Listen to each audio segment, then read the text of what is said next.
댓글을 돌살이신 시청자 여러분들의 법률 문제를 속 시원하게 해결해 드리는 시간 댓글이 상담소입니다. 네, 누구나 살다 보면 법률적인 문제에 대해서 고민이 생길 때가 네. 있습니다. 그럴 때는 옆집 이모에게 물어보시는 게 아니고요. 변호사님께 물어봐야 합니다. 옆집 이모라고 얘기하면서 왜 예. 저 얼굴을 왜 쳐다봐요? 이렇게 주변에서 해결하다 보면 이 법률적인 문제에 닥쳤을 때 정확하게 해결하지 못하는 사례가 많죠. 그렇습니다. 그래서 오늘은요, 변호사 고정학님과 함께 오랜만에 또 만나보도록 하겠습니다. 안녕하세요. 네, 안녕 반갑습니다. 오랜만이에요. 잘 변호사님. 지내셨죠? 네, 잘 지냈습니까? 아니 우리 변호사님은 12월인데 뭐 송년회라든지 술 약속 같은 거 좀 어떻게 많이 잡히는 편이신가요? 네, 다음 주부터 좀 많이 다음 잡히는 것 주. 같습니다. 아. 술을 좀 드시는 거예요, 변호사님은? 네, 조금 주량이 어느 정도? 소주 한 병 정도는 잘. 이야, 아. 그래요? 드시는데요? 다음에 시간이 되면 저희들하고도 네. 알겠습니다. 네, 오늘은 이 어떤 이야기가 도착을 했는지 먼저 오늘의 고민부터 만나보도록 하겠습니다. 시어머니를 모시고 살고 있는데요. 근데 시어머니가 혼수를 적게 해왔다면서 매일 화를 내고 친정 부모님을 욕하세요. 뭐 비록 뭐 남편은 좋은 사람이지만 이렇게는 정말 못 살 것 같거든요. 이런 경우에도 이혼할 수 있나요? 대끼리 상담소 오늘의 고민입니다. 이혼에 관한 법률 문제입니다. 친정 어머니 험담을 들으면은 같이 누구라도 살 마음이 안 나죠. 남편이 아무리 좋은 사람이라도 이런 문제에서 고부간의 갈등이 생기면 조금 문제가 있을 것 같은데요. 네. 변호사님, 이 남편과의 사이에는 큰 문제가 없지만 이럴 경우에는 이혼이 가능한가요? 네, 남편과는 아무런 문제가 없는데 네. 고부간의 갈등이라든지 또 요즘에 많이 또 떠오르고 있는 또 장모와 사회와의 갈등 네. 오. 이런 것들의 경우에 실질적으로 이혼이 많이 발생하고 있는데요. 이런 경우에도 과연 재판상 이혼 사유가 되느냐에 대해서는 법 규정에 직계 배우자뿐만 아니라 그 배우자의 직계 존속으로부터 일방 배우자가 심히 부당한 대우를 받았을 경우에는 이혼을 할 수 있다고 이렇게 청구 사유가 되어 있습니다. 그 심히 이혼 사유가 부당한 대우라는 것은 좀 추상적인 개념이긴 한데 통상적으로는 이제 그 혼인 관계를 지속하기 어려울 정도로 그 정도로 심한 어떤 폭행 아니면 모욕, 적인 사들을 계속해서 당했을 경우에는 그 일방에 계속해서 혼인을 유지하는 것은 과하잖아요. 네네. 그런 경우에 예외적으로 이제 재판상 이혼을 청구할 수 있는 그런 사유가 된다고 볼 수 있긴 있겠습니다. 네. 아니, 그렇다면 이혼을 하기 위해서 어떤 절차를 저희들이 거쳐야 되나요? 네, 우리가 잘 알고 있는 것처럼 부부가 이제 이혼을 할 때는 크게 두 가지 절차가 있는데요.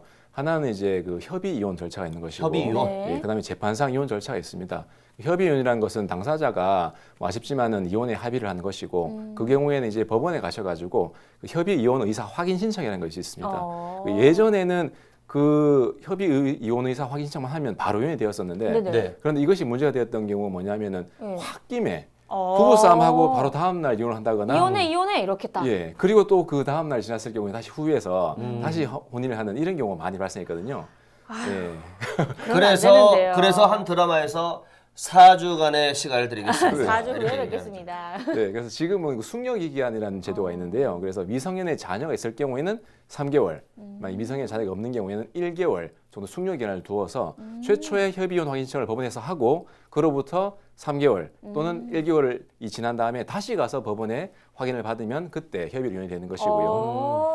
그런데 네. 이제 협의 이혼이 안 되고 일방이 이혼을 할 수가 없다 또는 이혼을 하긴 하되 이렇게는 할 수 없다라고 되는 경우에 있어서는 재판상위 이혼이라 그래서 어느 일방이 상대방을 상대로 법원에다가 이혼 소송을 제기하는 경우가 있겠습니다. 네. 아이고. 이 재판으로 이혼을 원할 때 이혼 네. 사유 가능한 것도 뭐 네. 어떤 것들이 있습니까? 이 재판으로 이혼을 한다는 것은 이 법원에서 이혼을 강제로 시키는 거잖아요. 네. 네. 예. 그렇기 때문에 이 판사가 판단함에 있어서 그 법의 사유가 있는 경우에 이혼 선고를 내릴 수 있지 않겠습니까? 네. 이혼 판결을. 네. 그렇기 때문에 법에서는 그 사유를 정해놓고 있는데 쉽게 말하면 아까 말씀드린 것처럼 그 배우자의 직계 존속으로부터 심히 부당한 대우를 받은 경우도 있고 네. 또는 일방이 상대방 배우자에게 부당한 대우를 한 경우 예. 그리고 또 상대방의 직계 존속으로부터 우리가 또 이제 부당한 대우를 받는 경우도 있고 우리의 직계 진속이지 않습니까? 예. 예를 들면은 저의 부모님이 또 상대방 배우자로부터 이제 모욕을 받는 경우 이런 그럴 수 경우도 있죠. 있고 또 배우자의 생사가 3년간 생사 확인이 안 되는 경우 네. 예, 이런 경우들을 좀 규정하고 있고 또 구체적으로 이것 외에도 기타 혼인을 지속하기에 이제 심히 부적당한 경우 이런 경우도 이혼 사유로 규정해 놓기 때문에 굉장히 좀 포괄적으로 이혼 사유를 규정해 놓긴 있습니다. 아니, 말씀 들어보니까 이혼 그 가능 사유가 굉장히 많네요. 그러니까요. 그 이혼을 준비하다 보면 이것저것 문제가 많을 텐데 네. 어떤 문제들이 좀 생길 수 있을까요? 네, 그 기본적으로는 이혼을 하느냐 안 하느냐가 문제될 것이고 네. 만약 이제 한다고 했을 경우에는 재산 분할, 그렇죠. 그다음에 위자료, 양육권, 양육비 뭐 이런 것들이 또 문제될 수 있겠습니다. 재산 분할이 같은 경우에는 혼인 기간 중에 네. 부부가 이제 공동으로 형성한 재산이지 않습니까? 네. 그것들을 나눠야 할 것이고 재산 분할이고 위자료의 경우에는 어느 일방이 또 잘못을 인해서 이제 상대방에게 이제 피해를 줬을 경우에 그 정신적인 손해에 대해서 위자료를 주는 것이고요. 네. 양육권은 그 미성년자인 자녀가 있을 경우에는 그 자녀를 누가 양육할 것인지, 양육비의 경우에는 일방이 양육하지 않는 경우에 어느 정도 양육비를 줄 것인지 뭐 이런 것들이 문제될 수 있겠습니다. 요 그렇군요. 과정에서 뭐 위자료나 재산 네. 분할 가지고도 많이 다투기도 하죠. 요즘 경우에는 그런 것들 때문에 네. 이제 이혼이 성립이 안 돼서 이혼 소송으로 많이 가는 경우가 좀 길어지기도 하군요. 있는 것 같습니다. 그러면 이 반대로요. 배우자로부터 이혼 소송을 당했다면 그때는 어떻게 절차를 밟으면 되나요? 네, 그 이혼 소송을 당했다는 것은 네. 상대방이 이혼 소송을 제기하고 그 소장을 이제 그 상대방 배우자가 받았다는 것인데요. 통상적으로 법에서는 뭐 배우자가 그 소장을 받은 때로부터 30일 이내에 답변서를 제출하게 되어 있습니다. 그 소장에는 통상적으로 이혼을 원한다. 아까 말씀드린 것처럼 재산 분할, 위자료, 양육권 이런 것들이 기재가 되어 있을 거잖아요. 네. 원고가 원하는 것이. 네. 그럼 그에 대해서 그 상대방 배우자가 나는 이혼을 원한다, 원하지 않는다. 재산 분할은 어떻게 한다? 그 항목에 따라서 구체적인 답변을 해서 법원에 제출을 하게 되면은 법원이 그때로부터 소송을 진행하게 되는데 30일 이내에 답변서를 제출하지 아니할 경우에는 법원에서는 상대방 배우자가 이혼 청구에 대해서 다투고 싶지 않는다. 네네. 그러면 일방적으로 원고의 청구대로 승소 판결을 할 수 있기 때문에 반드시 소송의 절차에선 적극적으로 대응을 하실 필요가 있습니다. 상반에서 이혼을 원하지 않는다라고 생각할 수도 있겠네요. 네, 그렇게 될 수가 있죠. 근데 이혼을 한 후에 네. 또 가장 또 걸림돌이 된다면 가장 신경 쓰이는 게 있다면 또 자녀 문제잖아요. 예. 그러니까 자녀가 많이 상처를 받았어요. 그래서 이혼을 또 약간 좀 후회를 하면서 일단 이혼을 좀 취소하고 싶다. 네. 이런 경우도 있죠. 실질적으로 많이 있는데 아까 네네. 말씀드린 것처럼 그 숙려기간을 두는 것도 그런 제도인데 네. 우리나라에서는 한 번 이혼을 하게 된다면 네. 설사 당사자 간의 합의로 이혼을 없던 것으로 물을 수 있느냐, 예. 되돌릴 수 있느냐 네. 그런 절차는 없습니다. 아, 다시 그래요? 결혼을 하는 걸로. 그럼요.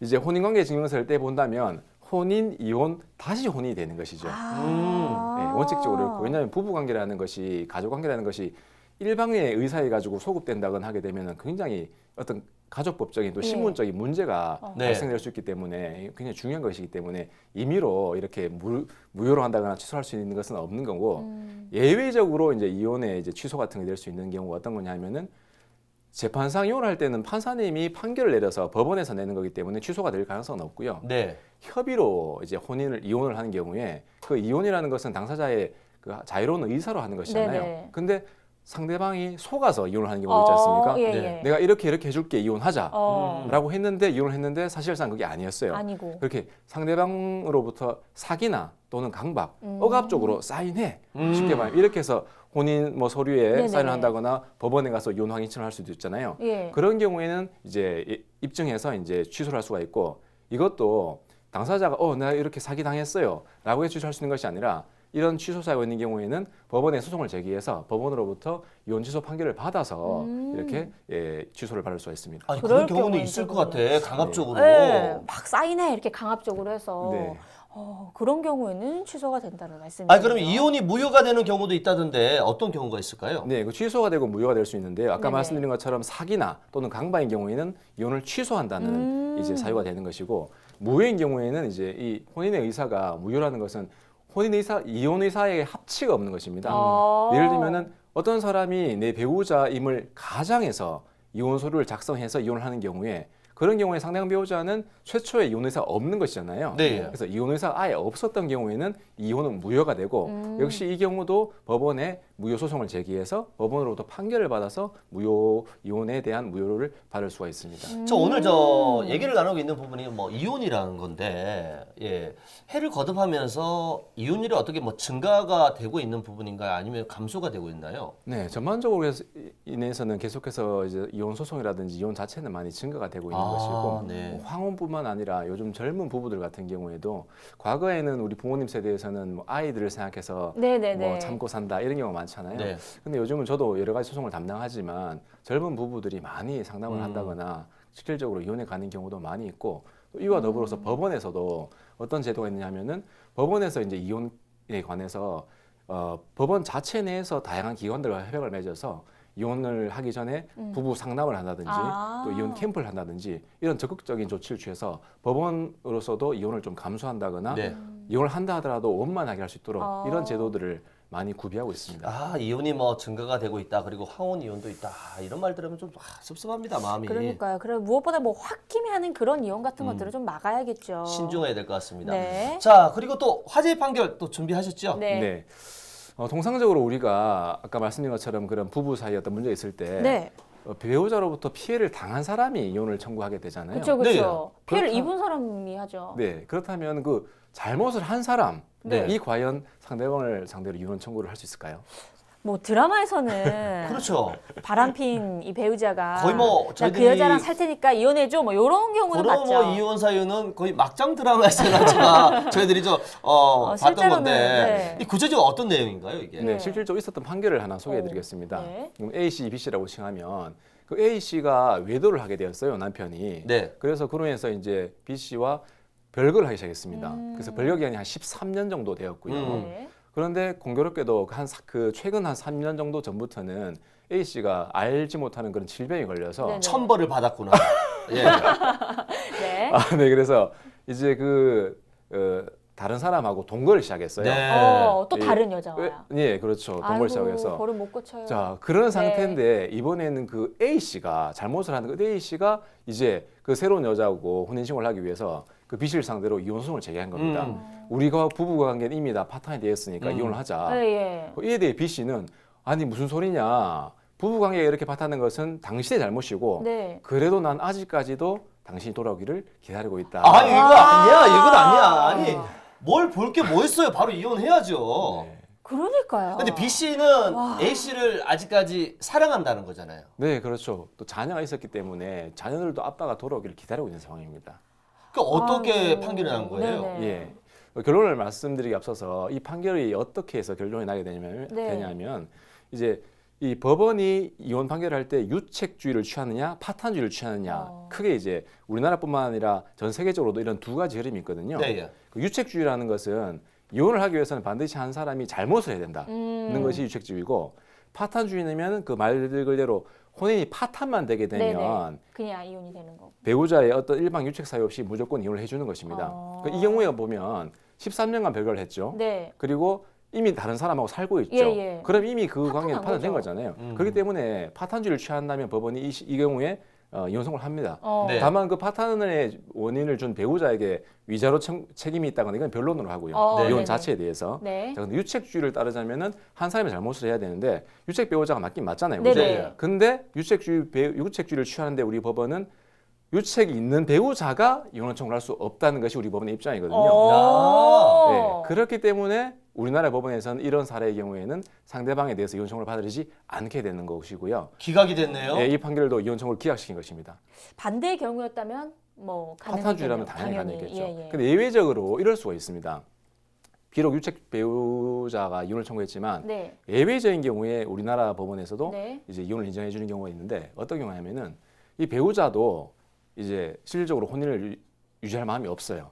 근데 오기, 이 분 때문에 절대 이혼을 못 하겠다 네네네. 이런 경우 있잖아요. 네. 그런 극히 예외적으로 배우자가 아까 말씀드린 것처럼 그 배우자 B 씨는 기다렸잖아요. A 네네. 씨를 정말로 혼인을 네. 다시 회복하기 위해서. 예. 근데 오기나 단순한 보복의 감정으로 이혼을 하지 않는 경우에는 극히 예외적으로 인정해 주는 경우도 있고 그다음에 또 하나는 B 씨에게도 잘못이 있는 경우. 네네네. 예를 들면 B 씨도 외도를 했다거나 B 씨가 집에 들어오기만 하면 A 씨를 구박했다거나 네. 쉽게 말하면죠. 그런 경우. 그다음에 또 하나는 아까 A 씨가 아까 외도로 인해서 별거를 시작했잖아요. 네네. 근데 그것이 아니라 이미 A 씨와 B 씨가 장기간의 별거를 하고 이미 혼인 관계가 파탄된 상태인데 네. 그 이후에 A 씨가 다른 사람을 만나거나 했을 경우에 그때는 또 예외적으로 그 이혼 청구를 받아들인 경우도 그렇군요. 있긴 있습니다. 오. 예. 네. 아, 저희들 뭐 이혼에 대해서 얘기를 해봤는데 정말 심각한 얘기거든요. 네. 근데 좀 가볍게 좀 풀어서 얘기했지만 아마 방송을 보고 계시는 분들께서는 저 어떤 의미인가 또 어떤 내용인지를 아실 것 같아요. 네, 오늘 이혼에 관련된 이야기 한번 나눠봤습니다. 변호사님 고맙습니다. 네, 고맙습니다. 네. 자, 대결의 상담소 앞으로도 우리 시청자 여러분들의 궁금한 법률 문제를 저희들이 속 시원히 해결해 드리도록 하겠습니다. 지금 여러분께서는 시청자 여러분들이 직접 참여하시고 만들어가는 방송 대결의 경남통 함께하고 있습니다.